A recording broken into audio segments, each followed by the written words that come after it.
Okay. Okay, the Rules Committee will come to order. Before us today are three measures, two which improve workers' rights for public safety employees, and a third to enhance efforts to uplift communities and reduce poverty. First on the consideration is H.R. 903, the rights for the Tsa Workforce Act. Guaranteeing the safety of America's travelers is a massive undertaking. Transportation security officers screen more than 2 million passengers at over 440 airports nationwide every day. These women and men work hard day and night to keep the public and our country safe, yet they aren't afforded the same basic protections and benefits as other federal employees. H.R. 903 would grant TSA employees the same rights and protections as other federal workers, taking steps to correct unfair pay practices and offering collective bargaining power to the workers. These measures would help the TSA recruit and retain top talent and provide the public with the highest level of security. Like H.R. 903, our second bill under consideration would deliver desperately needed protections to federal firefighters across the country. When firefighters go to work, they're exposed to occupational hazards like toxic substances, cancer-causing chemicals like PFAS, and other physical threats. I know this because I'm a founding member of the PFAS task force and have introduced legislation to protect firefighters from these toxins and replace equipment that contains them. According to data from the International Association of Firefighters, cancer caused 66% of career firefighter line-of-duty deaths over the past 2 decades. Although workers' compensation laws provide state and local firefighters with benefits based on presumed exposure to occupational hazards, America's 15,000 federal firefighters are given the often impossible task of pinpointing the exact incident or exposure that caused their disease or injury. This excessive threshold means few federal firefighters can qualify. H.R. 2499, the Federal Firefighters Fairness Act, would give these heroes access to the health care benefits that they have earned, bringing the burden of proof in line with their state, county, and municipal counterparts. Our legislation is a common sense fix that I believe every member, regardless of party, should be able to get behind. Finally, we will consider H.R. 5129, the Community Service Block Grant Modernization Act. For over 50 years, the Community Service Block Grant has supported more than 1,000 community action agencies nationwide to provide assistance to struggling communities. These grants played a significant role in supporting folks during the COVID-19 pandemic, helping us get PPE, vaccines, health services, and school supplies for remote learning out to those who need them the most. In addition to reauthorizing the program, H.R. 5129 increases funding and expands eligibility so that families can work towards long-term economic security. So many working people in this country rightfully feel like the deck is stacked against them. After decades and decades of chipping away at America's safety net, we have a chance to properly fund a program that provides opportunity and hope for those struggling to get ahead. So we have a real shot here to strengthen this program, reach even more people, and address the root causes of poverty. And given that this bill was introduced with broad bipartisan support, I look forward to what should be swift passage on the House floor. And with that, I'm happy to turn to our distinguished ranking member, Mr. Cole, for any remarks he wishes to make. Thank you very much, Mr. Chairman. Just first to let you and the committee know, I may have to be in and out a little bit today. We have other obligations, so we'll try and juggle as best we can. Today's hearing, Mr. Chairman, covers 3 items. The first I'll discuss, H.R. 903, the rights for the Tsa Workforce Act of 2022, should be familiar to our returning members, since we considered a very similar bill 2 years ago. Unfortunately, the progression of time has not made this legislation any better today than it was then. H.R. 903 would completely alter the statutory framework covering employees of the Transportation Security Administration, or TSA. If passed into law, the bill would move TSA employees into the General Services pay scale and would bring them under Title V with most other federal employees. While it may be well-intentioned, this bill does come with some certain costs. It removes the flexibility that TSA has enjoyed since its inception and will limit the TSA's ability to move screeners where they are needed in order to meet security threats or passenger demands. It removes TSA's ability to immediately dismiss employees that commit serious violations of the law, such as sexual assault, sexual harassment, fraud, or theft. And the policies contained in the bill are directly contrary to the recommendations contained in the 2019 report of the Blue Ribbon Panel for the Transportation Security Administration on Human Capital Service Delivery, which specifically recommended that TSA not switch to the General Services System, calling it overly rigid and outdated. I understand that the Republicans on the Committee on Homeland Security, which has jurisdiction over this measure, have expressed additional concerns about this bill. I look forward to hearing those concerns this afternoon.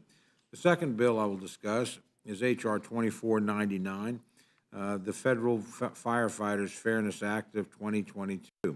This bill would grant federally employed firefighters a presumption that certain illnesses are approximately caused by their employment.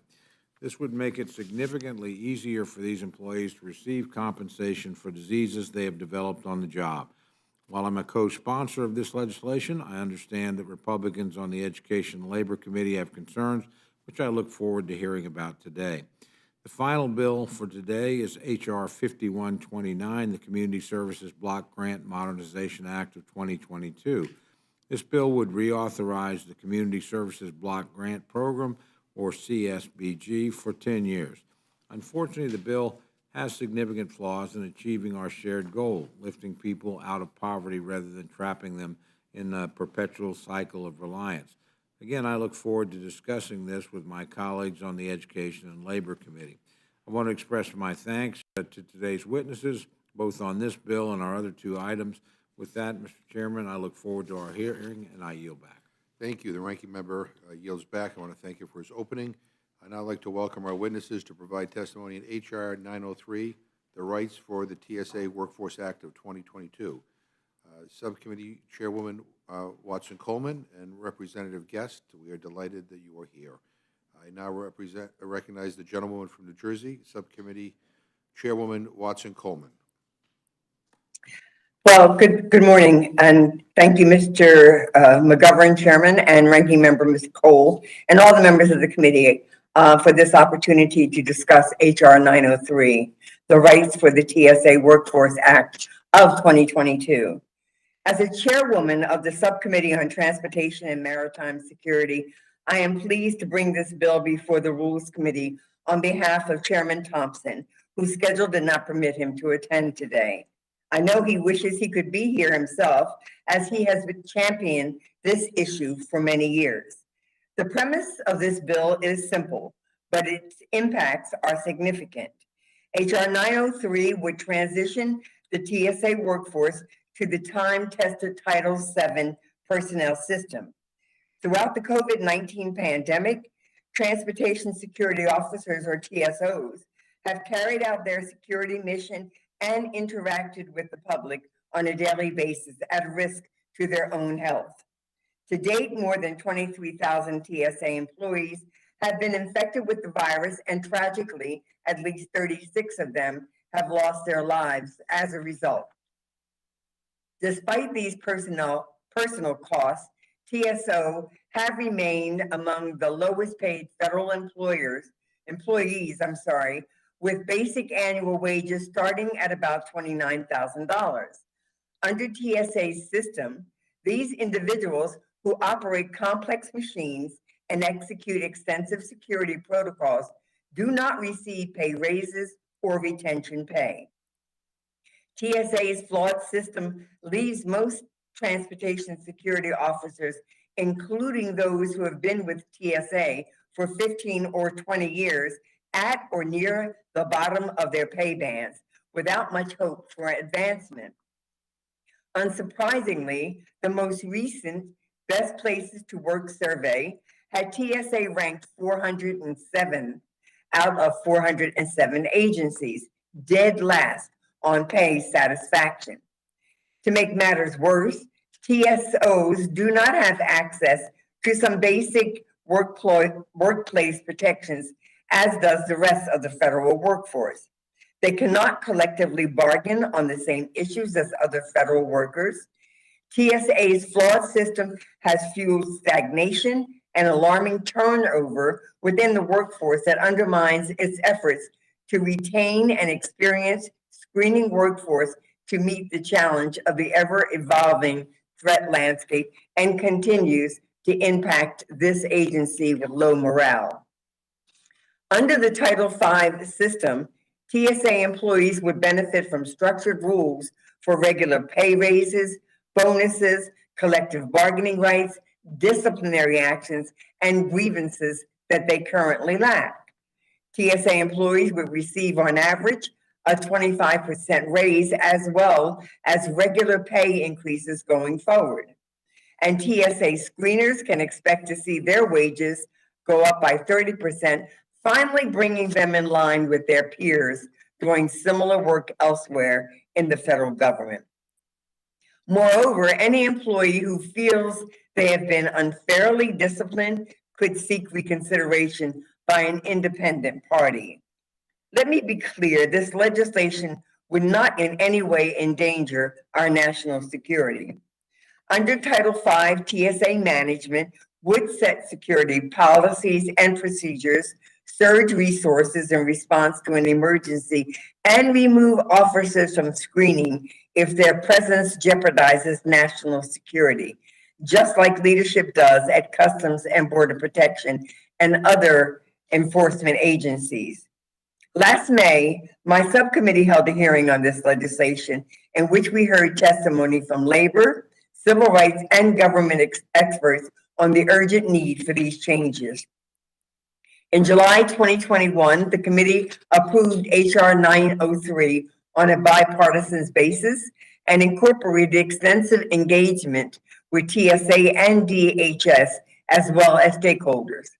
I'm proud to say that H.R. 903 has 231 co-sponsors and has received support from members on both sides of the aisle. 2 Republican members of our committee voted favorably in markup, and 14 Republican members have joined us as co-sponsors. Let me close by saying this. TSA has a majority minority workforce and employs more people of color than just about any other federal agency.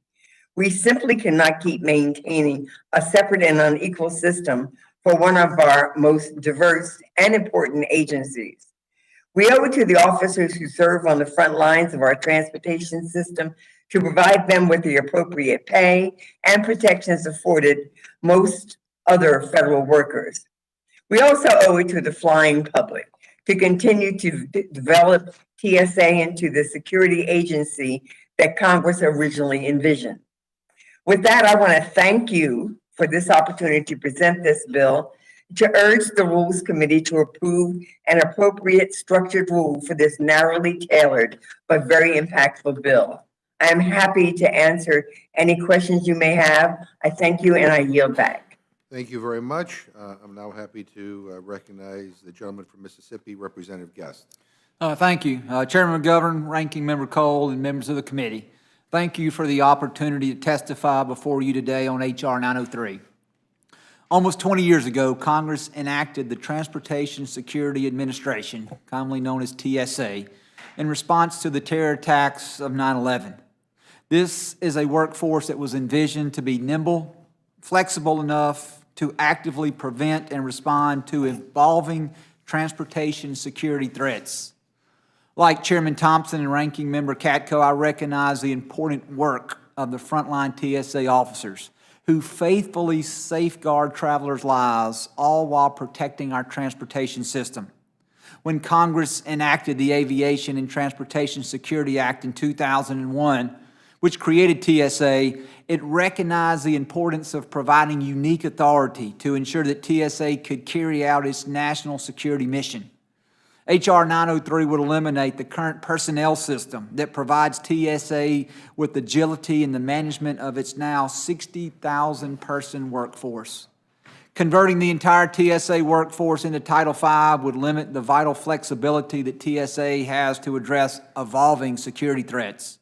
With H.R. 903's expansion of collective bargaining rights, security policies needed to protect the traveling public could become negotiable topics in union bargaining. Homeland Republicans have tried to address this concern when we marked up the bill last July by offering an amendment to preserve the TSA administrator's ability to immediately impose new security procedures and screenings or to address a national security threat. Unfortunately, the majority rejected this. As a result, this bill could significantly delay the immediate implementation of security measures, leaving travelers' lives potentially vulnerable when rapid response is needed. Furthermore, I'm concerned with the significant cost to taxpayers should this legislation be enacted. The Congressional Budget Office estimates that similar legislation submitted in the 116th Congress would cost nearly $2 billion. Yet TSA assesses that H.R. 903 would cost upwards of $8 billion over 5 years. I know the reality that TSA officers are chronically among the lowest paid federal employees and their morale suffers because of it. However, moving all TSA employers under Title V will simply create more problems than it solves. TSA already has the flexibility it needs to provide the frontline workforce with pay raises and consistent, well-defined salary increases. That's why I'm pleased in the FY23 Department of Homeland Security budget, the requests were made funding those pay increases. Even the administrators knows this is simply an issue of funding, not authority. Instead of spending billions of taxpayers' dollars to force an agile security agency into an antiquated bureaucratic personnel system, Congress should prioritize additional resources for frontline personnel. We could save billions by avoiding all these unnecessary costs while actually getting more funding directly to the frontline employees who deserve it. What we cannot afford to do is put our national security on the negotiating table. Thank you for the opportunity to testify today. I look forward to the committee's questioning, and I yield back. Thank you very much. Appreciate you both being here. I have no questions. I'll turn to Mr. Cole. Thank you very much, Mr. Chairman. I have a few questions for my friend from Mississippi. Mr. Guest, it's my understanding that CBO estimated the bill would cost almost $2 billion. Is all of that nearly $2 billion going directly to increase the pay of TSA screeners? No, it's not. It is estimated that there will be the requirement of bringing on roughly 1,000 additional personnel to help implement the transfer into Title V. And so this money will not go exclusively to frontline screeners. There will be additional personnel, bureaucrats who will be brought in to oversee this. And then there will also be some of the dollars will go to the top administrators versus the frontline screeners and your air marshals who those are the ones who desperately need the increase in pay.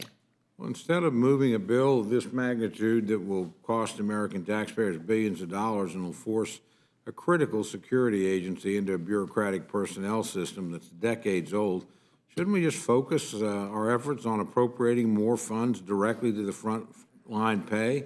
Wouldn't that accomplish what the TSA frontline wants, that is commensurate pay at a much lower cost to the taxpayers? That's exactly what Republican members of Homeland Security proposed, and one of the amendments that was offered, I believe, by Ranking Member Katko would have done just that, and it would have assured that all the dollars spent were going directly to pay increases for our frontline workers. And finally, I understand, and you touched on this, the committee Republicans offered a number of amendments at the committee markup that were rejected by the majority. Would you outline the details of what Republicans were willing to support? Yes, sir. Be happy to. The first was the amendment that I spoke of just briefly as it relates to Ranking Member Katko. Ranking Member Katko introduced an amendment that would have offered first a $3,000 one-time COVID fee to all frontline employees at TSA. Then there would have been a 5% increase year one, and then there would have been a 3% increase in year 2, year 3, and year 4 to attempt to get the salaries, the compensation for these frontline workers where they needed to be. The second was offered by Kat Kamak, this great state of Florida, in which she offered an amendment that would prohibit security measures from being part of the collective bargaining process. TSA, it is important that they be able to quickly respond to evolving security threats.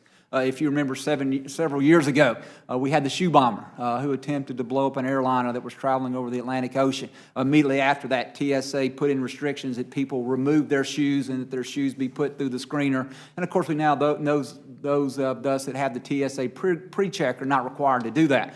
But the TSA administrator needs to be able to quickly adapt the security screening measures at every airport based upon intelligence and security threats at that time. And so many members, including myself, feel that this would then make this part of the collective bargaining process and would put the traveling public at risk. Two more amendments that were introduced. One was mine, which would put a sunsetting provision on this legislation if it was enacted into law, because it is believed that this would be potentially an unfunded mandate, that while this legislation may pass and that they would be put in Title V, if there is not the appropriations to offset that, then this would become an unfunded mandate. And so the amendment that I offered would make this sunset if those appropriations were not also attached. And then Carlos Jimenez from the state of Florida offered basically a similar amendment that basically said this being an unfunded mandate, if there is not appropriations attached to this legislation, that money could not be taken from other critical areas such as cybersecurity, border security, emergency response, those agencies that fall under the Department of Homeland Security, as does TSA.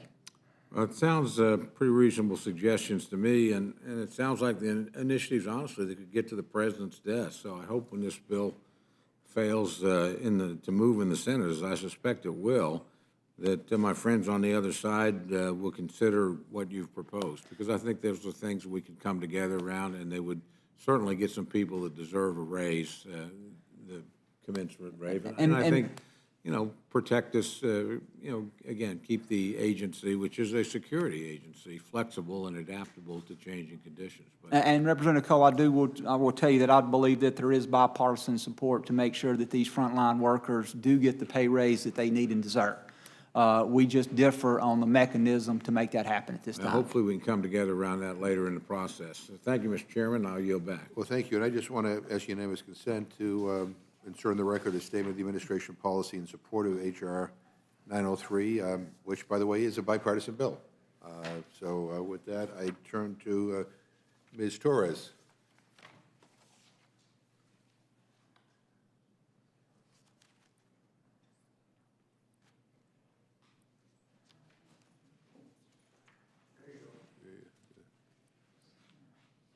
Nope, no questions, okay.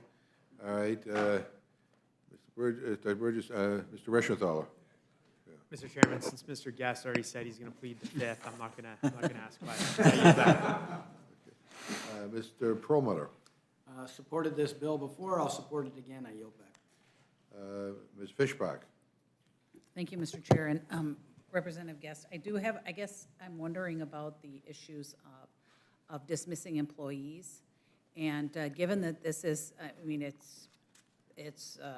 they're on the front line. I mean, they're dealing with security at the airports. And I'm wondering if you can walk us through the current process that TSA takes when an employee commits a serious offense like intentional security breach or a drug test failure, and then potentially compare that or explain them separately as to what it would be under this bill, under Title V.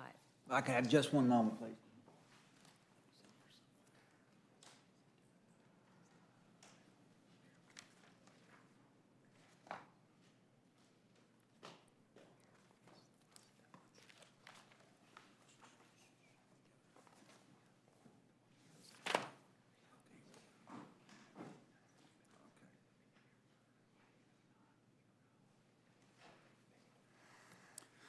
Yes, ma'am, and thank you for giving me a moment to find it here in my notes. You know, currently TSA has a one-step removal process, and so I think Ranking Member Cole talked about the fact that if someone was alleged to have committed sexual assault, sexual harassment, theft, maybe just dereliction of duty. Maybe they're just there and sleeping on the job and they're not performing up to what they need to do. There is a one-step removal process which allows TSA to very quickly remove those individuals from their critical workstations. And when we're talking about frontline screeners, when we're talking about air marshals, those are individuals that have a very important job to do. And if they're not doing that job and doing that job effectively, we need to make sure, and TSA currently has the ability to remove them. Under this legislation as being proposed, it is very unclear what that removal process will look like. There will be appeal processes. There will be people who will do some of these things that we've just talked about, and TSA will no longer have the ability to immediately terminate them, but there will be an appeals process. Those individuals will either remain on the front lines there working, or they'll be removed to some other position, which would then put a stress on those workers who were trying to cover for those people during that appeals process. And so that is one thing that Republicans did have concern about in the legislation, is by moving all of these TSA employees under Title V, what does that do? And we know that it removes the one-step removal process, but what does that process look like on the back end? And so I'm understanding that then it's not clear under this Title V exactly, or is it, or it wouldn't be clear exactly how they would address it in the TSA? Is that the way I'm understanding? Well, TSA would address it pursuant to all the employees that are currently under Title V, but there would be an appeals process, and it would take significantly longer, if not in some cases impossible, to remove employees who are not performing up to the important duties that we need them if they're going to keep the traveling public safe. Okay, thank you. And so I guess, so what I'm understanding is, right now, TSA can address those issues, whether it be, a positive drug test or I believe it was a sexual assault that was mentioned earlier. And under Title V, under the new legislation, they could potentially still be standing there screening people. They could be full contact with the public, doing whatever it is that they're assigned to do as a TSA officer. Yes, ma'am, that's exactly right. And if you look at the history of TSA, they were stood up to be a very nimble program that could quickly change to meet emerging threats. Once they fall up under Title V, many Republicans believe that we are going to lose their ability to quickly respond, quickly adapt, and we're going to leave some of our key individuals, both screeners and air marshals, may be removed for significant periods of time if they do conduct or if they do commit some sort of violation, with us not being able to remove them and not being able to replace them during that appeals process.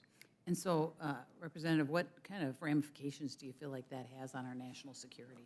No, man, I think it can have grave impact on national security. I also believe that it could have impact on the morale of other TSA employees. If they know that someone who has stolen something or sexually assaulted someone or harassed someone or shown up to work intoxicated or on drugs, if those people are still allowed to work and do their job, or if they're removed and they're allowed to then be transferred to a desk job and be paid, and they're having to cover for those individuals, I think it does impact the morale of those officers who are doing the right thing. And I do think, again, that this and some other things as it relates to the bill could impact national security if we have to go through a collective bargaining process every time we want to change the screening process.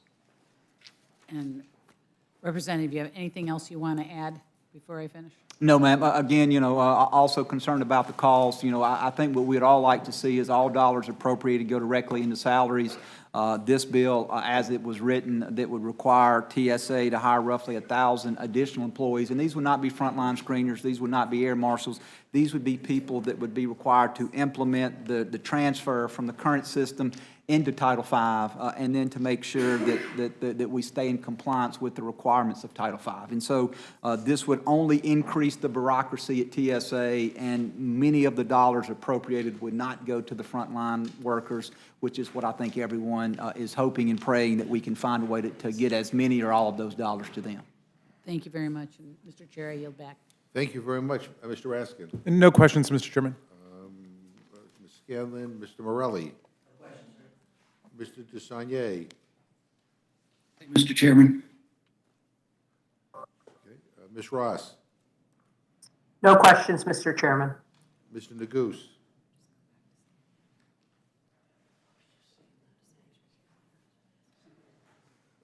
And Ms. Scanlon, I don't know if you have any questions or not.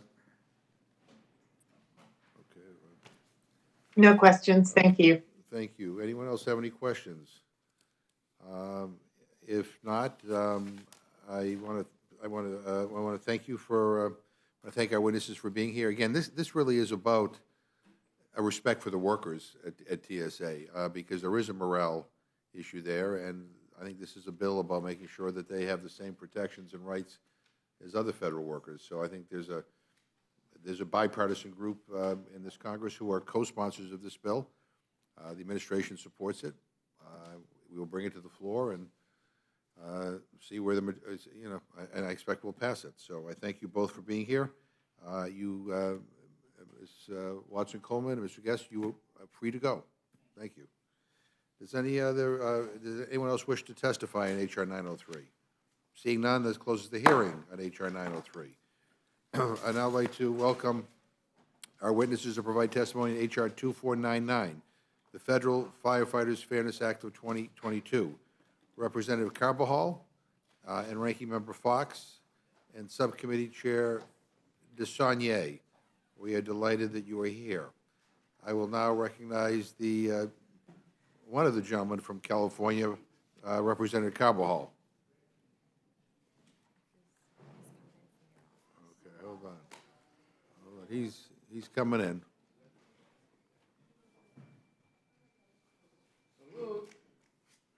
You're on.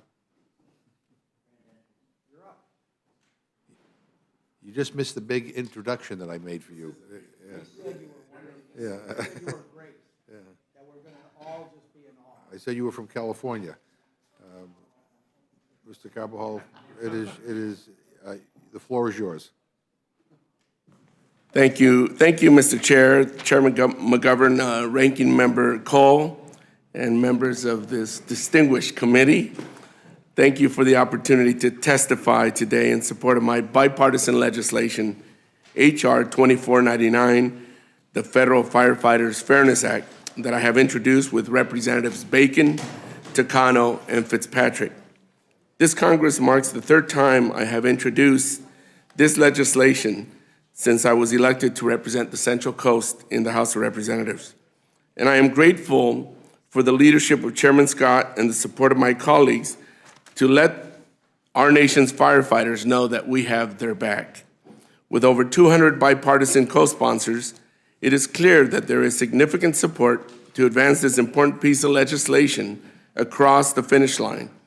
The Federal Firefighters Fairness Act ensures federal firefighters receive the same, let me repeat that, the same protections and access to job-related disability and retirement benefits as state and municipal firefighters. Federal firefighters encounter significant hazards while on the job in protecting life and property and our national interests on military installations, federal research laboratories, homeland security facilities, veterans hospitals, and public lands. Through their job, they are exposed to carcinogenic smoke, toxic substances, high heat, and stress, putting them at an increased risk to develop occupational diseases like cancer and heart disease. Federal firefighters often serve alongside state and local firefighters who have presumptive coverage and are exposed to the same hazard conditions. For example, in 2017, the Thomas Fire raged through Ventura and Santa Barbara counties, eventually becoming the largest wildfire in California's history at the time. All of our firefighters in the area, including firefighters from IAFF, Local 2046, CAL FIRE Local 2881, and Santa Barbara and Ventura County Fire Departments, and the California Professional Firefighters Associations, left their families behind during the holiday season to fight tirelessly on the front line, saving countless of lives and property. But unlike their local counterparts, federal firefighters must still outline the specific incident and conditions of employment which cause their disease if they become sick, even if they fought the same fire as their local counterparts. This is wrong and fundamentally unfair. Federal firefighters should be eligible for presumptive health and disability retirement coverage for the same occupational diseases as their state and municipal counterparts. California was the first state to pass a firefighter's presumptive illness law in 1982. In 2019, Montana and Florida passed the same law, making it 48 out of 50 states. Let me repeat that. 48 out of 50 states with health presumption laws for state and local firefighters. And just last year, North Carolina enacted a law that requires the state to pay a single gratuity payment to firefighters who contract cancer. But these laws do not cover federal firefighters. Today, we have an opportunity to rectify this and to support our nation's firefighters. Congress has provided presumptive disability benefits to other groups of individuals, such as our military veterans, World Trade Center responders, and public safety officers who die in the line of duty. It is high time we extend the same parity to our federal firefighters who have given so much for us in their service. I ask for everyone in this committee to support my bipartisan legislation, H.R. 2499, the Federal Firefighters Fairness Act, and do right by our federal firefighters. I am more than happy to answer any questions you might have. And with that, I yield back. Thank you very much. And I think, Ms. Fox, you're going to talk about both bills, right? HR 2499. So what I'm going to do is I'm going to yield to Mr. DeSagne first, so he can talk about the other bill. 'Cause Certainly. What you can I do. love my friends from California, certainly. What you can do yourself, we need two people to do. Could I, Mr. Chairman, that'll be in writing. I have to get that down. Thank you. So I'm going to turn to Mr. DeSagne, talk about the other bill, then we'll go to Ms. Fox. Thank you, Chairman. Watch out, Ms. Fox, for that Massachusetts charm. It's a pleasure to be here, Mr. Chairman and Ranking Member Cole. It's always delightful to see you. Wish I was there in person. Today, I want to speak on the Community Services Block Grant Modernization Act of 2022. In 1964, Congress first established the Community Action Program to support locally driven anti-poverty efforts. Today, community action agencies, or CAAs, form a network of more than 1,000 organizations with a dedicated mission of helping individuals and families find their way out of poverty. These agencies provide services and programs that meet the unique needs of local communities and help low-income individuals and families achieve economic stability, secure meaningful employment and adequate education, gain and improve job-related skills, obtain housing, and participate in their communities. Unfortunately, CSBG has not been reauthorized since 1998. Obviously, we're long past due for Congress to pass a comprehensive reauthorization of this important law. This legislation will reauthorize CSBG for 10 years, the longest period in its history, and make overdue improvements to the program. This includes strengthening funding the community action agencies and raising the CSBG program's income eligibility threshold to expand access to their services. The bill also promotes innovation in the CAA network through a federally administered Community Action Innovation Program. The bill also expands eligibility, strengthens accountability and performance requirements, and supports innovation. This will put CSBG on solid footing so the program will continue to meet the complex and changing needs of low-income individuals and communities without changing the local control that is an important part of CSBG's success.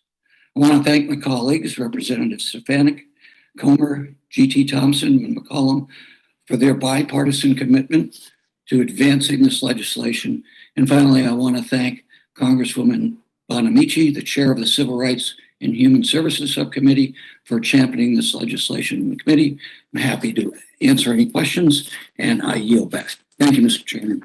Thank you very much. And now I recognize the distinguished gentlewoman from North Carolina, Ranking Member Fox. Thank you very much, Mr. Chairman. And I will be on the lookout for that Massachusetts charm. Today, we're discussing two bills that do not pass muster. Both needlessly expand federal programs, and H.R. 5129 puts taxpayers on the hook for more unnecessary spending. Spending is how Democrats got our country in this inflation crisis, but it is most certainly not how we will get out of it. First, H.R. 2499, the Federal Fighters Fairness Act of 2022. Republicans strongly support assisting federal firefighters and ensuring they have access to medical benefits under the Federal Employees Compensation Act, FECA program. But we are against removing critical oversight measures. Claims for federal firefighters have always been evaluated on a case-by-case basis, but H.R. 2499 presumes federal firefighters diagnosed with heart disease, lung disease, or various cancers must have contracted the disease from work. It also plays favorites with federal workers by picking and choosing which workers automatically receive federal workers' compensation. Additionally, it gets ahead of the science by assuming a broad list of illnesses are due to a worker's job. In 2018, Congress passed bipartisan legislation that created a registry to track federal firefighters who contract cancer and to study the causes. Instead of waiting for this information, Democrats are moving forward with this flawed bill. The majority should make an amendment offered by Representative Fred Keller that ensures firefighters receive the help they deserve by making permanent a streamlined and improved claims process for federal firefighters. The amendment also follows the science by instructing the Government Accountability Office to report to Congress on whether there are barriers to federal firefighters receiving approval for medical benefits under FECA. This will allow us to take an evidence-based approach, not one based on assumptions. We should not remove critical program integrity measures from a federal benefits program before we even know whether it is necessary to do so. After all, this pass first and ask questions later mentality helped lead our country into the dire economic straits we face today. H.R. 5129, the Community Services Block Grant CSBG Modernization Act of 2022, is the second bill I'll discuss. The purpose of this program is to move Americans out of poverty, not to keep them on government assistance indefinitely. Yet this reauthorization could keep even more Americans in poverty by increasing the income threshold from 125% of the federal poverty level to 200%. This legislation will also allow individuals once enrolled in the program to receive benefits regardless of income eligibility. Americans have always prized self-government and self-sufficiency, but programs like this are failing Americans because they're creating dependence instead of independence. Additionally, H.R. 5129 allows states to determine their own performance measure systems, which could force taxpayers to fund programs that do not work. The attack on religious freedom by this legislation is perhaps the most egregious. For 24 years, this program protected the rights of religious organizations to participate in CSBG without having to compromise their faith. H.R. 5129 erases those protections. My Democrat colleagues may claim that, quote, charitable choice, end quote, laws allow religious organizations to refuse to serve people of a different religion. This is patently false. I don't know of a single religious charity that has instituted a religious test for those in need before serving them. In fact, this would be antithetical to their mission. Democrats are creating a straw man, all to go after faith-based organizations. This legislation also allows grantees to use their facilities to increase voter registration, opening up the possibility for community action agencies to become hotbeds for political activity. Anyone who remembers Acorn should be concerned about this policy change. Lastly, this legislation includes broad language allowing CSBG funds to be used for undefined health needs, in quotes. This language could open the door for taxpayer funds to be used for abortions or gender transitions. Instead of improving CSBG, This legislation doubles down on its failures. And thank you, Mr. Chairman, for allowing me to be here today. I yield back. Thank you very much. And without objection, I ask unanimous consent to insert two statements of support for both these bills from Congresswoman Jackson Lee into the record. And without objection, I ask unanimous consent to insert into the record two statements of administration policy in support of these bills. Mr. Cole. Thank you. I only have one question to my good friend, Dr. Fox, and it relates to H.R. 5129. You touched on this a little bit, but I'd like you to expand. I wanted to ask you how H.R.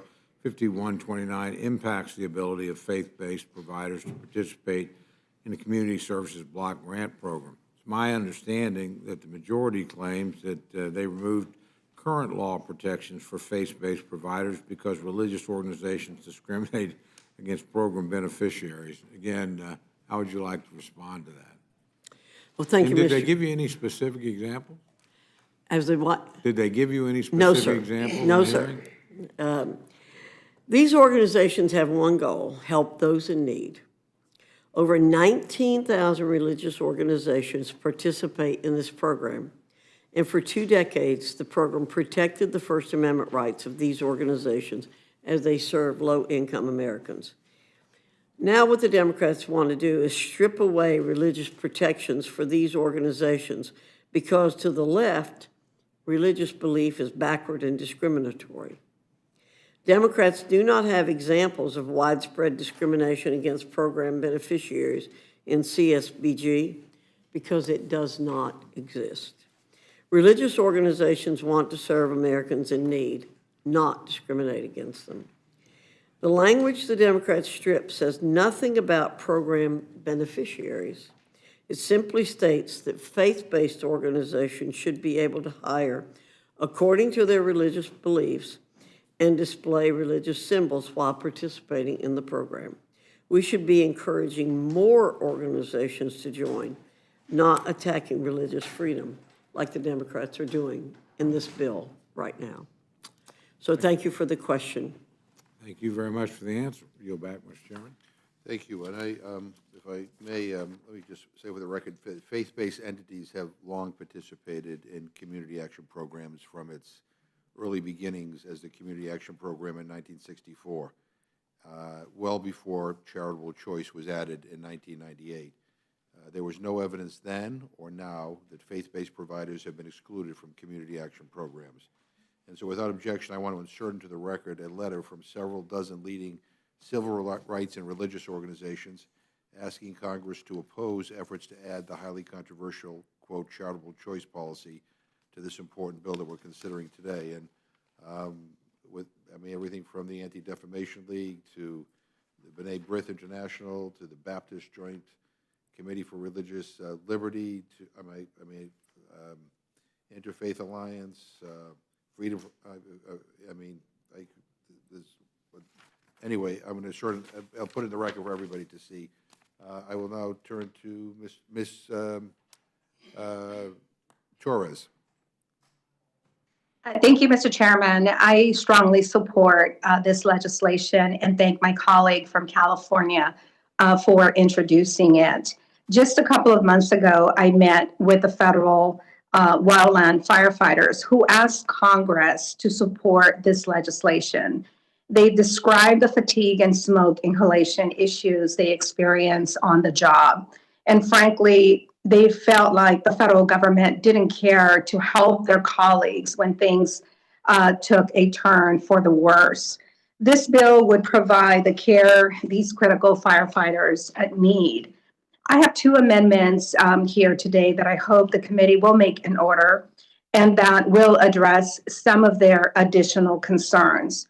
One would require a study on whether the current compensation is enough for federal wildland firefighters who have been exposed to fire, smoke, and toxic fumes when in service and have suffered long-term health effects from such exposure. My second amendment would require the Secretary to evaluate available scientific evidence and determine if an employee in fire activities is at risk of developing, forgive me for my enunciation here, rhabdomyolysis. And if so, they would add this disease to be covered. As our fire season gets longer and longer and stronger out west, we must make sure that we are doing more to protect these first responders who are keeping our communities safe. I urge my colleagues to support the bill, and I yield back, Mr. Chairman. Thank you very much. Mr. Reschenthaler. Mr. Perlmutter.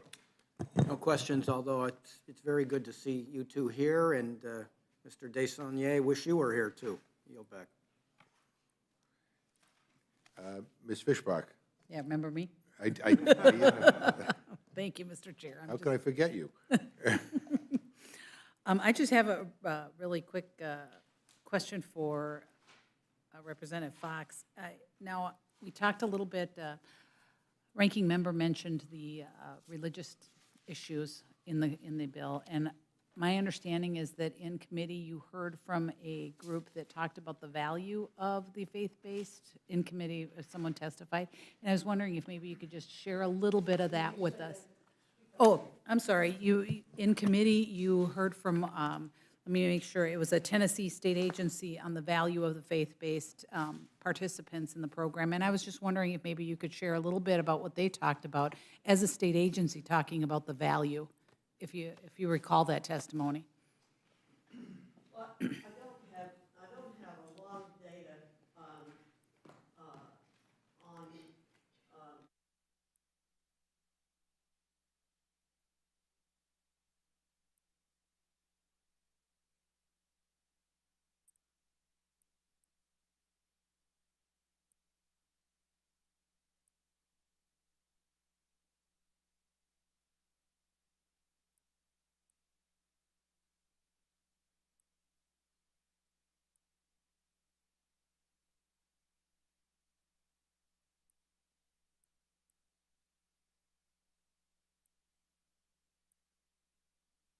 values. And we don't want to see those people closed out of being able to provide services to the people. And because the amount of services that they provide are so important. And thank you, and I just, from my understanding is that this Tennessee state agency really talked about the value of these groups and what they're adding. That's right. What they're adding to the process and to helping people, and I just feel like we should be probably encouraging people who are willing to help instead of trying to shut them down and cause them issue. But thank you, Mr. Chair, I yield back. That's how we feel. Thank you. Thank you. Mr. Raskin. And no questions for me, Mr. Chair. Let's see, Ms. Scanlon. Thank you. I'm proud to represent the federal firefighters who serve at the Philadelphia Navy Guard. And the Federal Firefighters Fairness Act has been one of their priorities for years before I even got to Congress. So I'm really happy that the bill will finally get a vote on the floor this week. This bipartisan common sense bill is going to give our federal firefighters parity with state and local firefighters for wage loss compensation claims. That means that if they get sick with a work-related illness, they can get fairly compensated. The least we can do is make sure that when these first responders get sick, they're taken care of and not forced to navigate a Byzantine bureaucracy to prove that their illness is work-related. We've just recently passed similar legislation to provide support to our veterans who are exposed to toxic substances. So I'm glad this bill is getting a vote on the floor, and I strongly encourage all my colleagues to support this common sense bill. I yield back. Thank you. Mr. Morelli.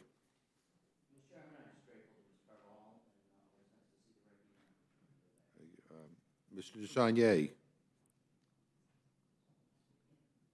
Mr. Chairman, I yield back. Ms. Ross. Thank you, Mr. Chairman. I too support this bill, and in addition to the protections of this bill, we need to make sure that firefighters are compensated for what they do. It's astounding how much first responder work they do, particularly during the pandemic, and I support the bill and yield back. Thank you. Mr. Neguse. Does any other member of the committee wish to ask a question? Seeing none, I want to thank our witnesses for their testimony. Please leave anything you have in writing with the stenographer, and or you can submit it electronically, and it will be inserted in the record. You are now excused. Thank you again. Does anyone else wish to testify on either of these bills? Um, okay. Well, I guess we're waiting for Mr. Grothman.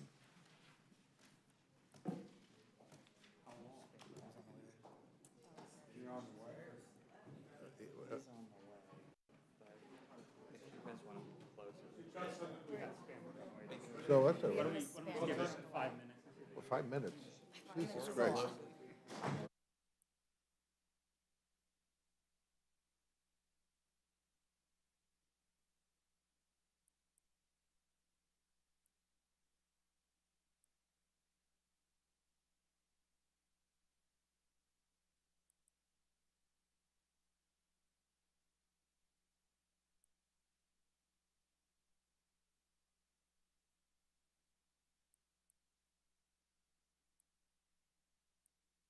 Okay, I think, any other members wish to testify on HR 2499 or HR 5129?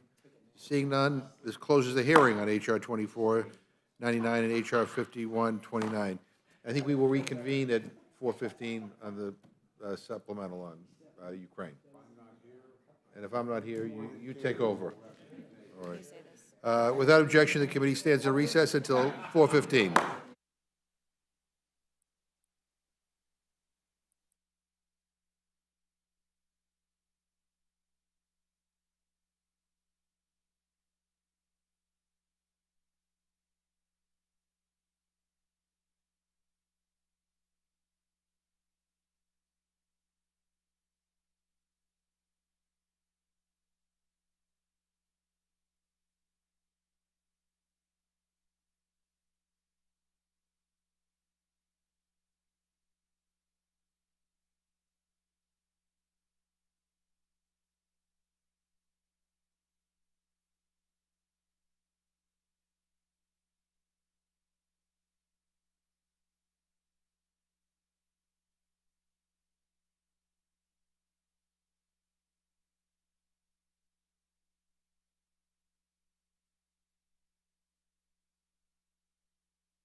Rules Committee will come to order.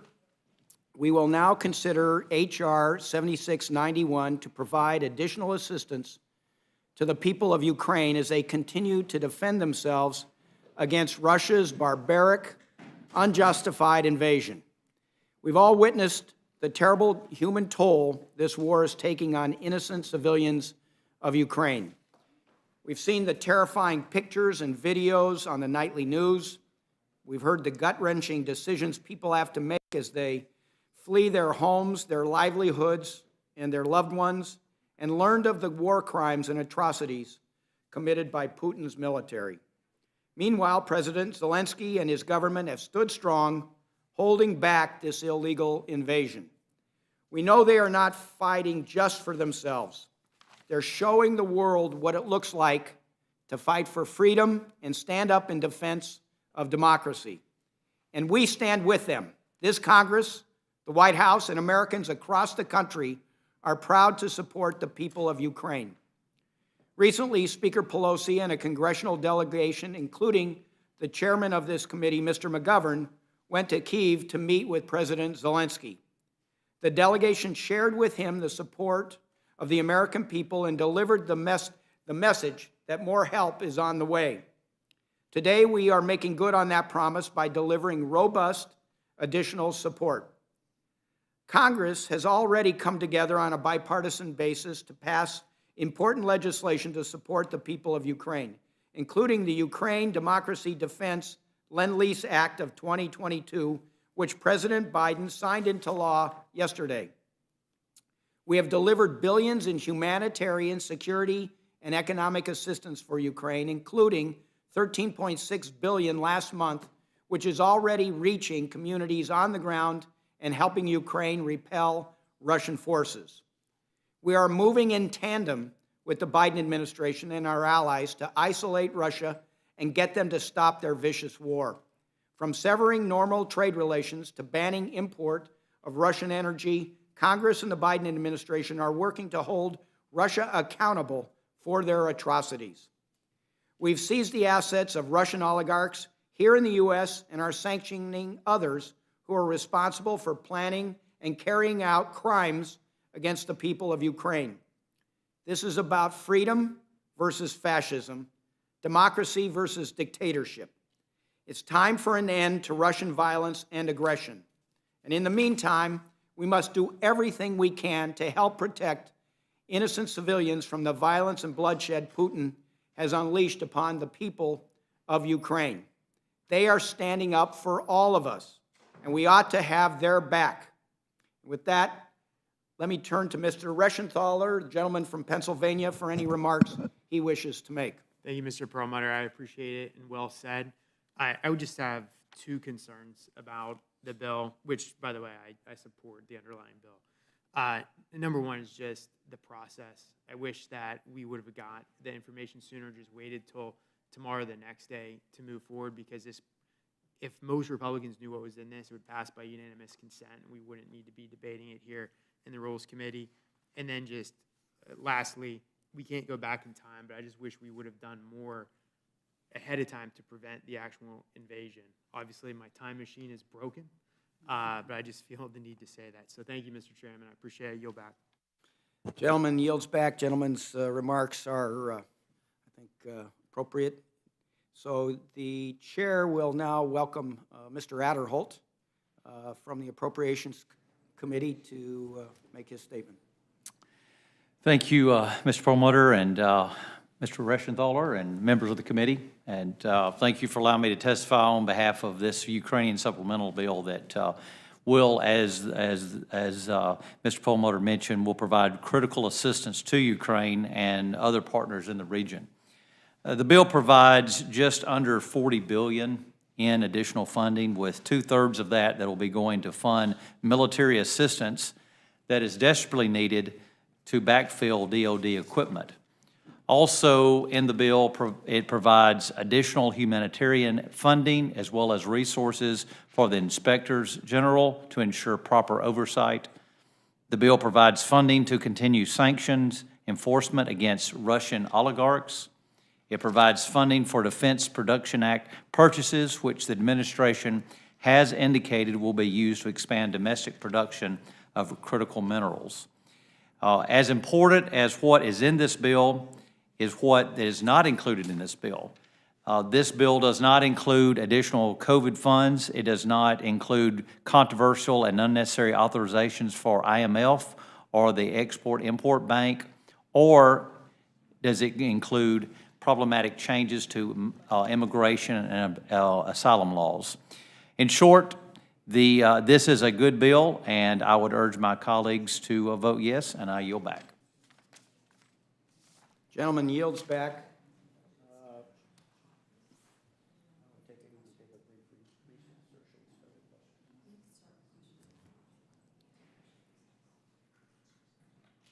Why don't we take a pause for a couple minutes, see if Ms. DeLauro gets here, and if she does, then she can make her opening remarks. If not, we'll begin questions for you.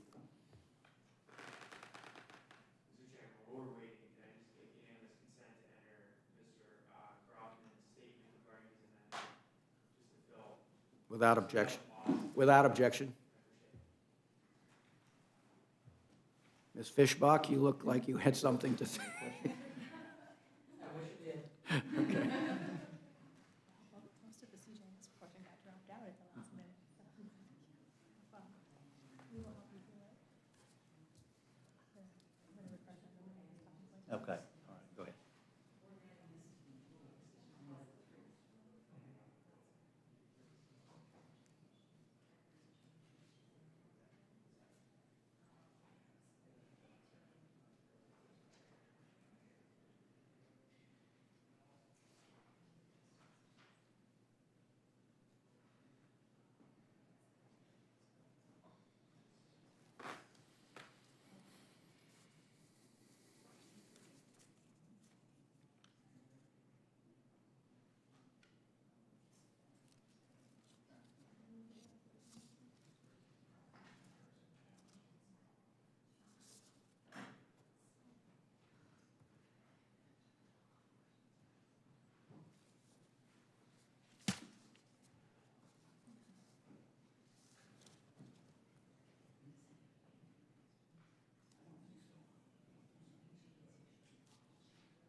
We got all excited.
All right, why don't we go ahead and proceed? We'll get some questions out of the way and then allow for Ms. DeLauro to make her opening statement when she arrives. So I just had one thing, Mr. Adderholt. I noticed, we have sections for the Department of Justice, Defense, Energy and Water, Labor, Health and Human Services, particularly dealing with refugee crises, Foreign Affairs. The one part that I was happy to see was, and generally I appreciate the bill as a whole, but there was additional assistance to the Treasury Department to help them with their sanctions administration. Do you have anything to say about that? But it was something that in various briefings we've it's come up to the Financial Services Committee that the Department of Treasury needed some additional assistance to be able to handle all the sanctions that have been levied against Ukraine. So we were just starting questions. I'm going to get my one question out of the way and then turn to you, Ms. DeLauro, for your opening remarks. I'm sorry to be betraying. What can I tell you? Well, the chair may, of course, also add to this, but I think, to answer your question, it includes $119 million for the Department of Justice and Treasury that would investigate and enforce Russian sanctions. This would include seizing sanctioned assets, such as the luxury liners that are linked to the Russian oligarchs. Again, the chairman may want to add to that or expand on that, but that's my understanding is $119 million for Justice and Treasury. Okay, thank you. The chair would like to welcome the chairwoman of the Appropriations Committee to our committee, and I will yield to the gentlewoman from Connecticut for her opening remarks. Thank you very, very much, and I beg the indulgence of my colleague here, Mr. Adderholt, and all of you. The train was late, nothing unusual, but I appreciate being here, and I want to thank you, Congressman Perlmutter, and Chair McGovern, who isn't here, but members of the Rules Committee. I appreciate the opportunity to appear before you to discuss the additional Ukraine Supplemental Appropriations Act. You know, in March, the Congress came together quickly, and we provided $13.6 billion in critical security and economic support for the people of Ukraine. And I wish we did not have to be here again today, but Russia's war of aggression, it's a vicious invasion, require us to act swiftly and decisively in support of Ukraine and our allies in the region. So I ask that we again act with that same urgency. The bill before you today provides nearly $40 billion in emergency security, economic, humanitarian aid to support the Ukrainian people and to defend global democracy in the wake of Russia's unprovoked attack on Ukraine. We must first and foremost support Ukraine's effort to defend itself. And to start, this bill provides $6 billion for the Ukraine Security Assistance Initiative Act. As Ukraine continues to bolster its military capabilities, these funds will provide the equipment, the training, and the weapons that the Ukrainian military and national security forces need to continue to protect the Ukrainian people. It also increases the drawdown authority to $11 billion in assistance to Ukraine and backfill. Backfill means being able to replenish U.S. stocks that we are providing to Ukraine. And with $4 billion for the Foreign Military Financing Program, we will provide additional support for Ukraine and other partners in the region as they continue to build and update their capabilities. So it's a substantial effort with regard to security. Along with supporting Ukraine's dire security needs, we are also investing in critical economic assistance to help Ukraine protect its democracy. With nearly $8.77 billion for the Economic Support Fund, the supplemental funding will respond to emergent needs in Ukraine that ensure continuity of its democratic government in the face of unprecedented operational challenges that counter human trafficking and dangerous Russian lies.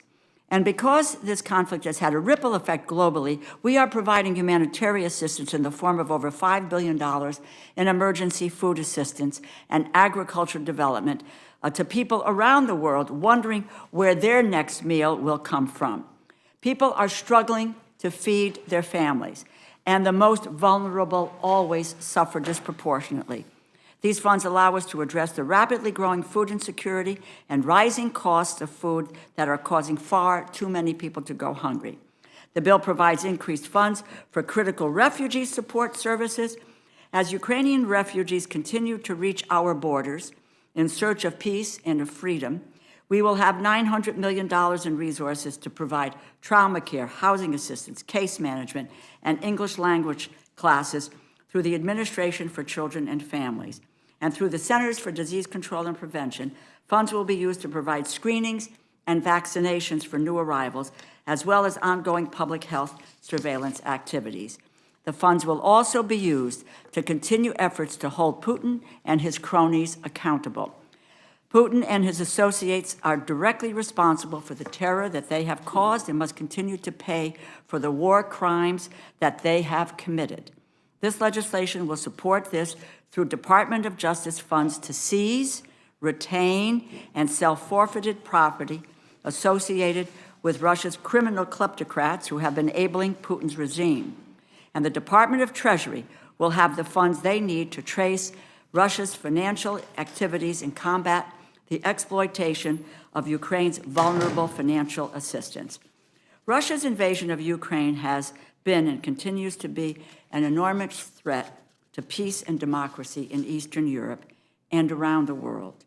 Supporting Ukraine in the face of violent aggression is the morally correct thing for us to do. It is also absolutely necessary to protecting global democracy, limiting Russian aggression in the longer term, and strengthening our own national security. Failure is not an option.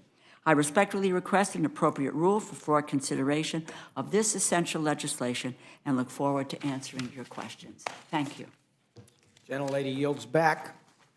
So I asked my question, which was really the Treasury and Justice Department question that you answered and Mr. Adderholt answered. So I'd like to recognize Mr. Reschenthaler for any questions he might have. Thank you, Mr. Chairman. I appreciate it. I just want to thank the witnesses for coming in and my chairwoman for all the hard work that you and Ranking Member Granger put in to this. So thank you, and I yield back. Thank you. Gentleman yields back. Gentlelady from California, Ms. Torres, is recognized for her questions. Thank you, Mr. Chairman and Mr. Chair DeLauro. Thank you for your important work on the legislation before us. It is really good to see you on the Rules Committee. The Supplemental Appropriations Bill would provide nearly $40 billion in emergency assistance to support Ukraine and defend democracy abroad in response to Russia's unprovoked attack on Ukraine. We have all seen the atrocities Vladimir Putin and his troops have engaged in. Numerous war crimes, including instances of rape and torture, the bombing of civilian targets and infrastructure, and the execution of civilians and more. We've already provided significant assistance to help Ukraine defend itself, but that is running out and more is needed. This bill will also address rapidly growing food insecurity globally because of this conflict and provides critical refugee support. I am especially proud as a member of the Appropriations Committee of the work that before us today, and I will continue to support Ukrainian allies with strong and such as this. And I yield back, Mr. Chairman.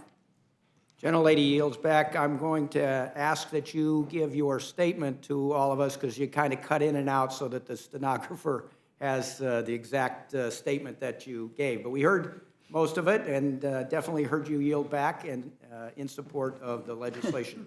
Now the chair will recognize the gentlelady from Minnesota, Ms. Fishbach, for her questions.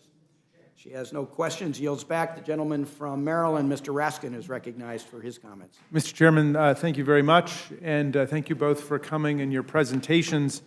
President Zelensky and the Ukrainian people are hanging tough in the face of this brutal, bloody invasion. It's been 2.5 months since it started, and I remember in those first few days, a lot of people thought it would be over within a week. You'll recall even President Zelensky was saying he didn't know whether he would be executed in his office. The Ukrainian people have demonstrated heroic resistance and unity against this fascist invasion by Vladimir Putin. And they are showing the world how democracies must respond to attempts to demolish their defenses and take out their way of life. So we've done a lot. I think, Madam Chair, something like 4.2 or 4.3 billion in original security assistance. that we did, but we can do a lot more. And that's why I'm so glad you're bringing this forward, and the president has advanced this legislation for nearly $40 billion to address the immediate and short-term military, security, economic, and humanitarian needs of the Ukrainian people, including several $billion for food to head off hunger and a mass crisis in the country. So this comes not a moment too soon. But I just want to say that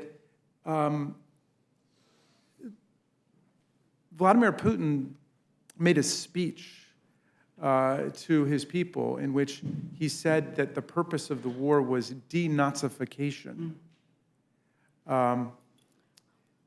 which, of course, lends up a profound historical irony, because the real precursor and analog to what he's doing is the Nazi invasion of Poland, and the claim that Poland was oppressing ethnic Germans. And the same thing with the invasion and occupation of Czechoslovakia. That's the precursor to what he's saying. And then he targets a democratic society, a democratic people, in love with their freedom, and says he's going to denazify, which is, an absurd inversion of the meaning of the term. I mean, he's using Nazi just to mean an enemy of Vladimir Putin. That's what I think he means when he uses the word Nazi. I continue to be appalled that we have some colleagues who echo Putin's propaganda about how our aid is going to support NATO Nazis. Madam Chair, I suppose it's unnecessary, but I may as well ask you, since you're the appropriator here, has our money gone to support Nazis in Ukraine? It just is such fabrication, it's such misinformation. And that's why one of the things we're trying to do here is to provide, oh, I'm sorry, I thought it was on. There we go. That's what we're trying to provide, the opportunity for funds where we can try to address the issues of misinformation, not lies. That's a kind word, misinformation. They just lying is what he did, in his Victory Day speech. Ironic is absolute, and we have to fight back, which is why it's so critically important that as a Congress in a bipartisan way that we stand up. We need to show the world that we are standing up to Vladimir Putin, and not going to be, we're not going to stand for his lies. If I could just say, when you first started to speak, it really is pretty extraordinary what the Ukrainian people have done. I can remember being at meetings where they said, this is going to be over in a few days, in a few days. Well, the Ukrainian people have demonstrated such courage, such determination, such a commitment to freedom that ought to be a beacon for all of us to take this on and tell them you are not alone, that we are there for you. Yeah. And so, but we... Well, the historians of World War II and the rise of Nazism and fascism tell us that the democratic nations and peoples were slow to rise. Why? Because in democracies, people are involved in social life. They're involved with their families. They're involved with their businesses. They're involved with their work. It's not all about mobilizing power to try to devour other countries and to crush other people's societies. But when the democracies wake up and get focused, then there's no beating them. And I think that we're reaching that point. I think that's what's with happened. NATO. We're reaching that point in the United States. We're reaching that point with democratic countries around the world who want to isolate Putin for this imperialist attack on the sovereign nation of Ukraine in an effort to destroy their democracy, which is obviously so dangerous to Russia because Putin can't have a successful, flourishing liberal democracy right next door to his dreams for autocracy and rebuilding the USSR. He's the former head of the KGB for more than a decade who runs around and saying that the greatest catastrophe of the 20th century was the collapse of the Soviet Union. and he wants to rebuild the Russian Empire, right? Can the Ukrainian people repel this attack? Can the democracies support Ukraine and win? Can we beat him? Well, I think you said an important thing. We are reaching that point where the international community, the global community, has understood the very nature of this threat. And they are really standing up and coming together. And I'm very, very proud of the administration, because I think that the United States has led the way in galvanizing the world in opposition to Putin. And he's left with lying and carrying on. And those calumnies have to be disputed and set for what they are. And that has to do with media, has to do with others. But I really do believe we are seeing the gelling of an international movement that says no, because the understanding is that this is about democracy. A country attacked essentially because they want to be free, they want to be democratic, and they want to be associated with the West. My God. That has launched this unbelievable attack. And you know, we watch. You know, we're watching every single day, which is in real time. We're all watching what's happening to beautiful cities. Kyiv is a beautiful city. You know, I've been. And, and people dying and schools being attacked and so forth in a worldview, which is what I think people say, no, this cannot go. This cannot be, conscienced. Well, look, I just want to thank you both for bringing this forward. The world is watching as Putin's army kills thousands of civilians, murders children, licenses the rape of women who are often killed after they're raped and left, their corpses left in the street. It is a filthy, appalling war that Vladimir Putin has unleashed on Ukraine. And he is somebody who has been interfering with democracies around the world, including ours, of course, with his cyber sabotage, his cyber espionage, conducting propaganda campaigns in our elections in 2016 and 2020. And we cannot allow Putin's rampage against democracy to continue anymore. So I'm very proud of the work you guys have done, and I hope that we move to pass this real quickly. If I can just say one more thing, Mr. Chair. Last night it was, and this is not the point, my nominating convention, which was wonderful and fine. But a gentleman who spoke, we have a very sizable Ukrainian population in the city, in the area, and Myron Melnick. And what he was talking about is when you start on a local level, they're sending every week thousands of pounds of food, of medicines, of everything they can to be able to, to make life easier or to contribute to people's well-being. And I told him that we were going to be taking up this thing. And, they're doing this everywhere, not just in New Haven, Connecticut, but they're all over the country. The local groups are really, and that's why we need to be, the beacon, for them to see that we are there with the resources, the mighty resources of the United States in order to help them repel this invasion. So thank you. And I yield back, Mr. Chairman. Thank the gentleman for his remarks. The gentlewoman from Pennsylvania, Ms. Scanlon, is recognized for her questions and comments. Thank you. I'm obviously completely supportive of this bill. The dangers of the propaganda and the anti-democratic forces that Putin represents are a threat to all of us. So obviously very, very eager to provide whatever humanitarian and military aid we can and that we must provide to the freedom-loving people of Ukraine, their inspirational leader, and their valiant forces. And I would just echo what Chairwoman DeLauro said. Similarly, here in Pennsylvania, we have a large Ukrainian population. There's a church about 3 blocks from my house that has been loading up containers for the last months and shipping supplies there. There's a larger church in Montgomery County nearby, St. Peter and Paul, and they're doing the same. I mean, I think all of our hearts go out to, or should go out to, those people on the front line in Ukraine. We're very, very grateful to them, and I look forward to passing this legislation as quickly as possible. Thank you. I yield back. Gentlelady yields back. The gentleman from New York, Mr. Morelli, is recognized for his comments and remarks. Thank you, Mr. Chair.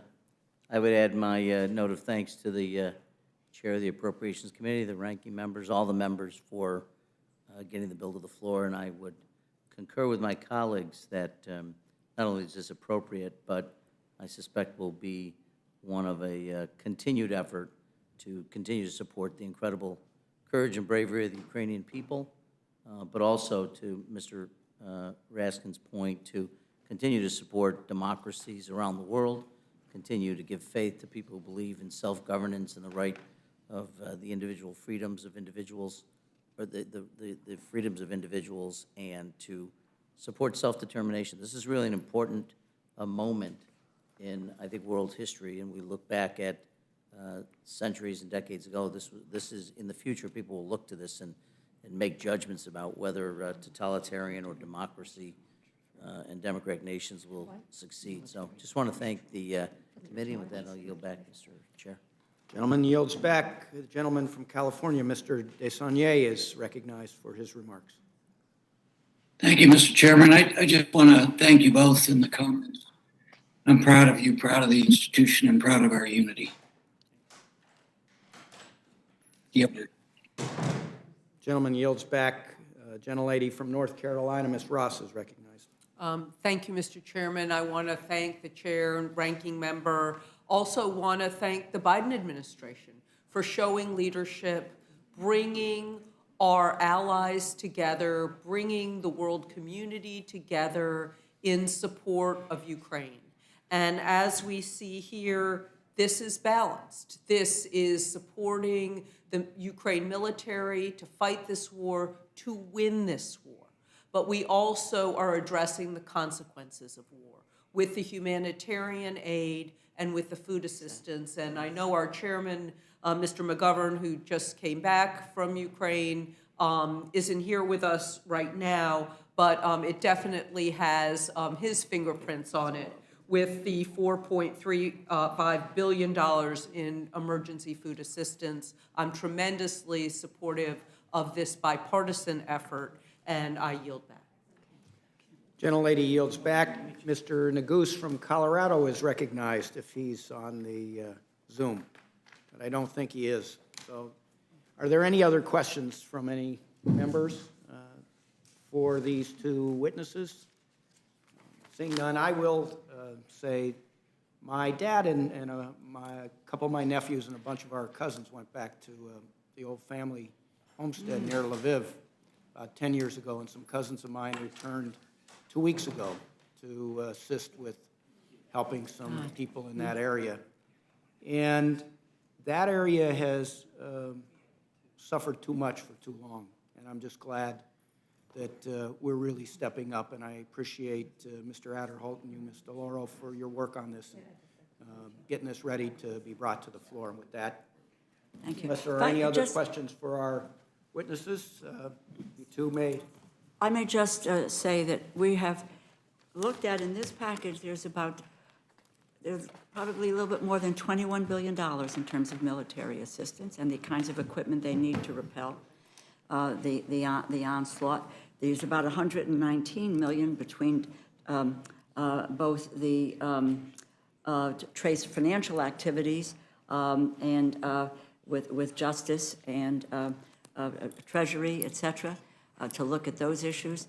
And we're balancing that off with the increasing for food security pieces. And thanks to Ms. Ross for that comment. Just trying to balance it so that we are making sure that we give the best, our best help in all of these areas as we go forward. So thank you all very, very much. Thank you all. Unless there are any other questions, you two are excused. I'd ask the members of the committee to stay close, but we will, the rule is being finished, and we'll stand in recess subject to the call of the chair. Okay. Thank you. Thanks, Bob. Thank you. Thank you. And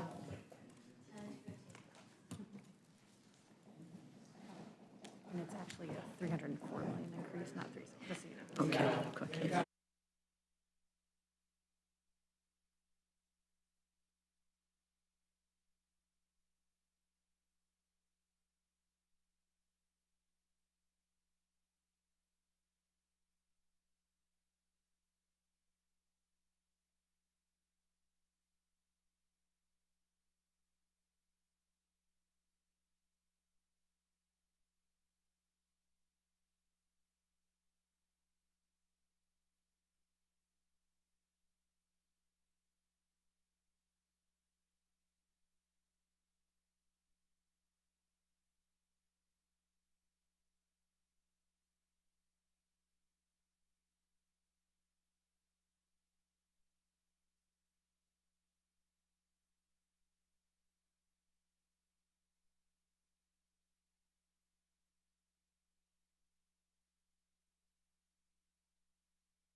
Rules Committee will come back to order.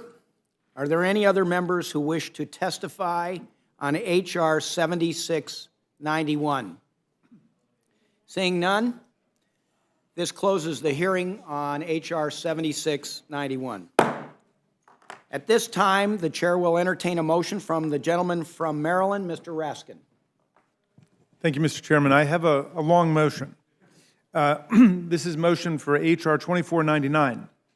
Mr. Chairman, I move the committee report a structured rule for consideration of H.R. 903, the rights for the TSA Workforce Act of 2022.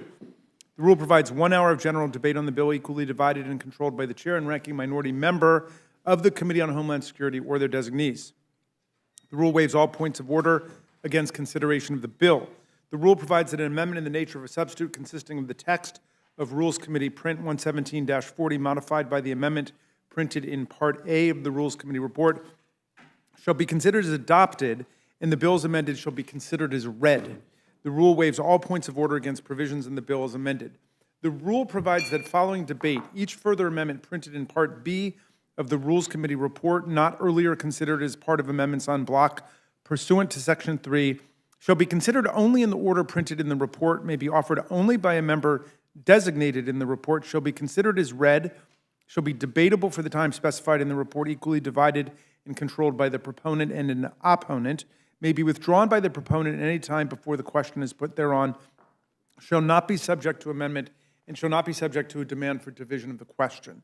Section 3 of the rule provides that at any time after debate, the chair of the Committee on Homeland Security or his designee may offer amendments on block consisting of further amendments printed in Part B of the Rules Committee report not earlier disposed of. Amendments on block shall be considered as read, shall be debatable for 20 minutes equally divided and controlled by the chair and ranking minority member of the Committee on Homeland Security or their designees, shall not be subject to amendment and shall not be subject to a demand for division of the question.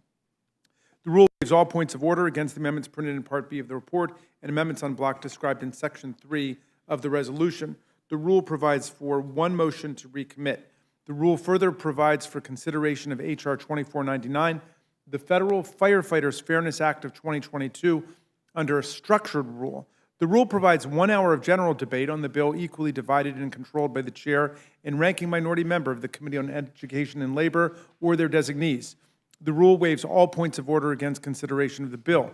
The rule provides that an amendment in the nature of a substitute consisting of the text of Rules Committee Print 117-41, modified by the amendment printed in Part C of the Rules Committee report, shall be considered as adopted and the bill as amended shall be considered as read. The rule waives all points of order against provisions in the bill as amended. The rule provides that following debate, each further amendment printed in Part D of the Rules Committee report, not earlier considered as part of amendments on block pursuant to Section 7, shall be considered only in the order printed in the report, may be offered only by a member designated in the report, shall be considered as read, shall be debatable for the time specified in the report, equally divided and controlled by the proponent and an opponent, may be withdrawn by the proponent at any time before the question is put thereon, shall not be subject to amendment, and shall not be subject to a demand for division of the question. Section 7 of the rule provides that at any time after debate, the chair of the Committee on Education, Labor, or his designee may offer amendments on block consisting of further amendments printed in Part D of the Rules Committee report not earlier disposed of. Amendments on block shall be considered as read, shall be debatable for 20 minutes equally divided and controlled by the chair and ranking minority member of the Committee on Education and Labor or their designees, shall not be subject to amendment and shall not be subject to a demand for division of the question. The rule waives all points of order against the amendments printed in Part D of the report and amendments on block described in Section 7 of the resolution. The rule provides one motion to recommit. The rule further provides for consideration of H.R. 5129, the Community Services Block Grant Modernization Act of 2022, under a structured rule. The rule provides 1 hour of general debate on the bill equally divided and controlled by the chair and ranking minority member of the Committee on Education and Labor or their designees. The rule waives all points of order against consideration of the bill. The rule provides an amendment in the nature of a substitute consisting of the text of Rules Committee Print 117-42, modified by the amendment printed in Part E of the Rules Committee report, shall be considered as adopted and the bill as amended shall be considered as read. The rule waives all points of order against provisions in the bill as amended. The rule provides that following debate, each further amendment printed in Part F of the Rules Committee report, not earlier considered as part of amendments on block pursuant to Section 11 shall be considered only in the order printed in the report, may be offered only by a member designated in the report, shall be considered as read, shall be debatable for the time specified in the report, equally divided and controlled by the proponent and opponent, may be withdrawn by the proponent at any time before the question is put thereon, shall not be subject to amendment, and shall not be subject to a demand for division of the question. Section 11 of the rule provides that at any time after debate, the chair of the Committee on Education and Labor or his designee may offer amendments on block consisting of further amendments printed in Part F of the Rules Committee report not earlier disposed of. Amendments on block shall be considered as read, shall be debatable for 20 minutes equally divided and controlled by the chair and ranking minority member of the Committee on Education and Labor or their designees shall not be subject to amendment and shall not be subject to a demand for division of the question. The rule waives all points of order against amendments printed in Part F of the report and amendments on block described in Section 11 of the resolution. The rule provides one motion to recommit. The rule provides that House Resolution 1096 is hereby adopted. The rule provides that House Resolution 188, agreed to March 8, 2021, is amended by striking May 13, 2022, each place it appears, and inserting June 10, 2022. The rule provides that proceedings may be postponed through May 18, 2022, on measures that were the object of motions to suspend the rules on the legislative day of May 10 and 11, 2022, and on which the yeas and nays were ordered. The rule further provides for consideration of H.R. 7691, the additional Ukraine Supplemental Appropriations Act 2022, under a closed rule. The rule provides 1 hour of general debate on the bill equally divided and controlled by the chair and ranking minority member of the Committee on Appropriations or their designees. The rule waives all points of order against consideration of the bill. The rule provides that the amendment printed in Part G of the Rules Committee report shall be considered as adopted, and the bill as amended shall be considered as read. The rule waives all points of order against provisions in the bill as amended. Finally, the rule provides one motion to recommit. Bye, everyone.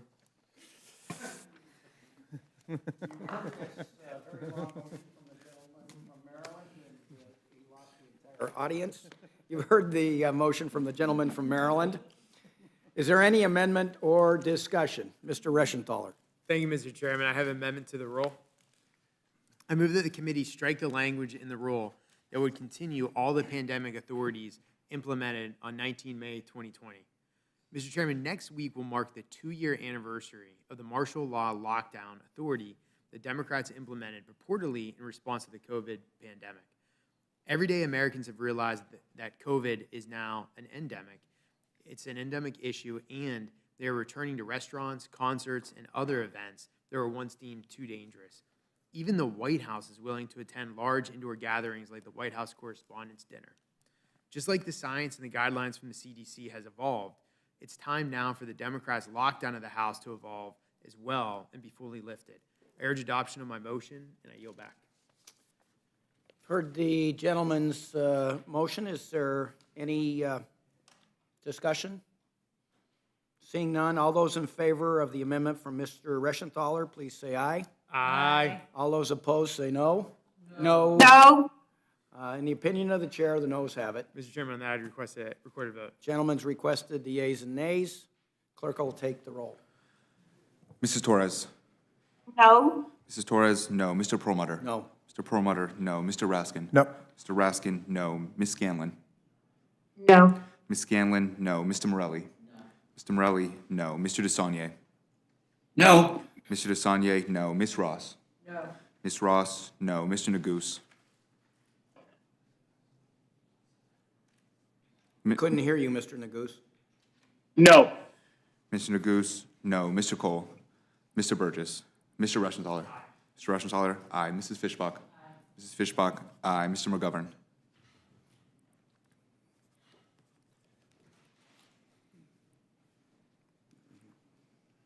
Clerk will report the total. 2 yeas, 8 nays. That amendment is not agreed to. Is there any other amendment? Mr. Reschenthaler. Thank you, Mr. Chairman. Mr. Chairman, I have an amendment to the rule. I move that the committee add language to the rule that would strike the tolling of days for motions to instruct conferees. Mr. Chairman, now that the House and Senate are officially in conference on the Competes Act, the Speaker's lockdown procedures are yet again trampling the right of the minority to offer a motion to instruct conferees. Instead of continuing to exert total control over the Congress, The Speaker should do what the rest of Main Street America is doing, loosen up these unnecessary restrictions and allow the House to function the way it has for hundreds of years. These lockdown procedures continue to do real damage to our institution, and it is no clearer than in the prevention of motions to instruct conferees. I urge adoption of my motion, and I yield back. You've heard the gentleman's amendment. Is there any further discussion? Seeing none, the vote is on Mr. Reschenthaler's amendment. All in favor, please say aye. Aye. All opposed, please say no. No. No. In the opinion of the chair, the noes have it. Mr. Chairman, on that, I request the yeas and nays. Gentlemen request the yeas and nays. The clerk will call the roll. Mrs. Torres. No. Mrs. Torres, no. Mr. Perlmutter. No. Mr. Perlmutter, no. Mr. Raskin. No. Mr. Raskin, no. Ms. Scanlon. No. Ms. Scanlon, no. Mr. Morelli. Mr. Morelli, no. Mr. DeSaulnier. No. Mr. DeSaulnier, no. Ms. Ross. No. Ms. Ross, no. Mr. Neguse. No. Mr. Neguse, no. Mr. Cole. Mr. Burgess. Mr. Reschenthaler. Mr. Reschenthaler, aye. Mrs. Fishbach. Mrs. Fishbach, aye. Mr. McGovern.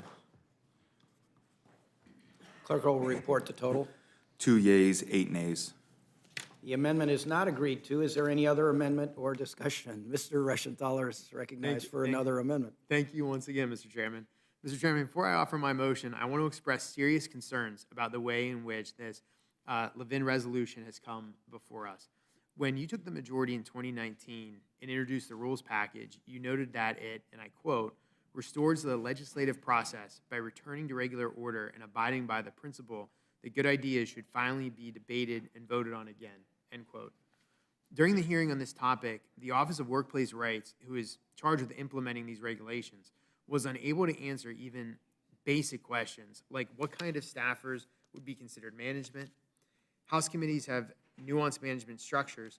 How would the committee staffers fit in that respect? Could not answer the question, would it be assumed that the terms of the agreement be negotiated after every election, or would it be a continuing agreement? And do these regulations create potential conflicts of interest by giving unions undue influence over the legislative process?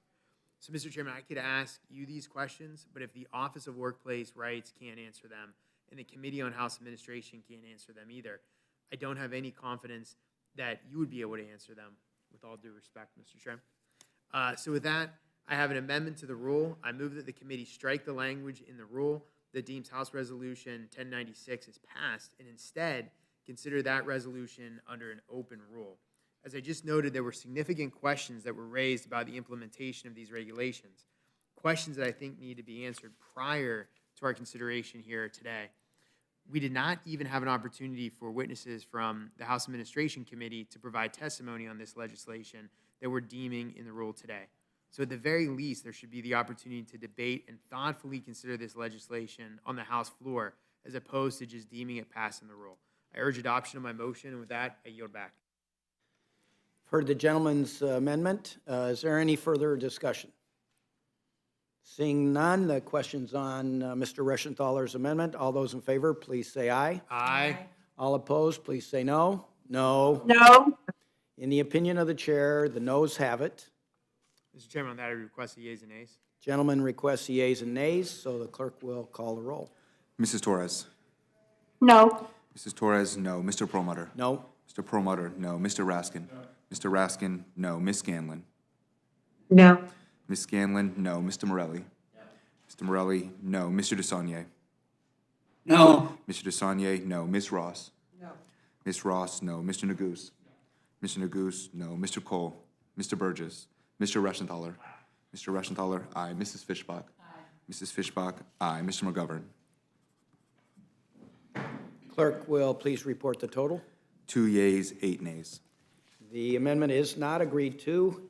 Does Mr. Reschenthaler have any other amendments? Final amendment, Mr. Chairman. Gentleman is recognized. Thank you, Mr. Chairman. As I said, I have an amendment to the rule. I move that the committee make and order amendment number 6 to H.R. 5129, offered by Mr. Wahlberg of Michigan. This amendment restores protection for faith-based providers that participate in the Community Services Block Grant Program, CSBG. Mr. Chairman, faith-based providers are a critical partner in CSBG, and for over 25 years, Current law has allowed religious organizations to participate in the program in accordance with their religious beliefs. At a time when poverty rates continue to rise, it's critical that the federal government have more partners, not fewer. And religious organizations should not have to hide their faith in order to partner with the government. Allowing Mr. Wahlberg's amendment would maintain the law of the land, which has existed for more than 25 years and was enacted on a bipartisan basis. I urge adoption of my motion, and with that, I yield back. Gentleman yields back. Committee's heard gentleman's motion. Is there any other discussion? Seeing none, question is on Mr. Reschenthaler's amendment. All those in favor, please say aye. Aye. All opposed, please say no. No. No. In the opinion of the chair, the noes have it. Mr. Chairman, on that, I'd request the yeas and nays. Gentleman requests the yeas and nays, so the clerk will call the roll. Mrs. Torres. No. Mrs. Torres, no. Mr. Perlmutter. No. Mr. Perlmutter, no. Mr. Raskin. No. Mr. Raskin, no. Ms. Scanlon. No. Ms. Scanlon, no. Mr. Morelli. No. Mr. Morelli, no. Mr. DeSaulnier. No. Mr. DeSaulnier, no. Ms. Ross. No. Ms. Ross, no. Mr. Neguse. Mr. Neguse, no. Mr. Cole. Mr. Burgess. Mr. Reschenthaler. Mr. Reschenthaler, aye. Mrs. Fishbach. Mrs. Fishbach, aye. Mr. McGovern. Clerk will report the total. 2 yeas, 8 nays. The amendment is not agreed to. Are there any other amendments? Mr. Chair. Gentlewoman from Minnesota, Ms. Fishbach, is recognized. Mr. Chair, I have an amendment to the rule. I move the committee make an order amendment number 7 to H.R. 903 offered by Mrs. Harshbarger of Tennessee. This amendment would protect the TSA administrator's authority to expeditiously terminate screeners for gross misconduct or illegal behavior. This amendment preserves TSA's one-step removal process to immediately terminate screening personnel for offenses where an officer engaged in sexual assault or sexual harassment of a traveler, gross misconduct, or use their official position to knowingly allow or facilitate the passage of contraband or persons into the secure area of an airport or onto an aircraft. While we certainly hope and expect that these instances are rare, the fact is that they do happen, and we must ensure that such employees continue to be held accountable.